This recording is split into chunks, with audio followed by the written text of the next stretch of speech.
Vous savez qu'à Verviers, il y a eu un peu du rififi avec la CDH Leïla Azouzi qui porte le voile aux séances du Conseil.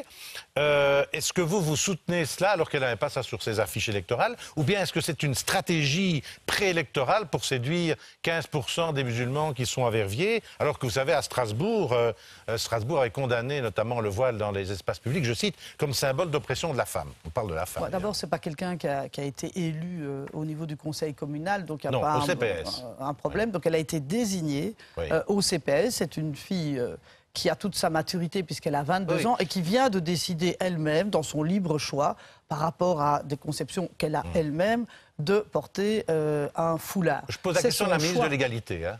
Donc c'est son choix.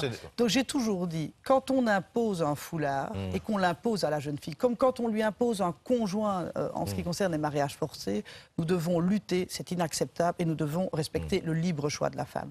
Quand la femme est majeure, même dans un espace public, émancipée et qu'elle fait son libre choix, on est dans une démocratie de respect de la liberté religieuse, si elle fait son libre choix par rapport à un signe distinctifs, comme certains de la communauté juive en ont d'autres à Anvers, c'est le libre choix des adultes. Public, hein. Je parle de l'espace public. Dans l'espace public, vous ne pouvez pas interdire... Et dans les écoles voilà. Et donc, pour les écoles, pour le moment, vous savez très bien qu'on est dans un cadre actuellement où c'est le libre choix, en termes de respect de l'autonomie des établissements, de décider ou pas, si oui ou non, ils l'interdisent. 98 ou 95% des écoles l'interdisent. Parce qu'au salon de l'auto, hein, vous avez dit, à côté des voitures blinquantes, je vous cite, il y a des femmes bimbo. Hein, ça vous choque? Ça vous choque Bimba. plus Bimba, vous avez dit, oui, c'est vrai. Est-ce que ça vous choque plus qu'une femme voilée dans un espace public? Il faut pas... Une bimbo. Mais non, mais il ne faut pas confondre un moment l'utilisation d'une image un peu dégradante de la femme. C'est pas parce qu'on est dans un salon de l'auto, moi je suis vraiment pour qu'il y ait des hôtesses, qu'elles soient bien habillées, pas de problème,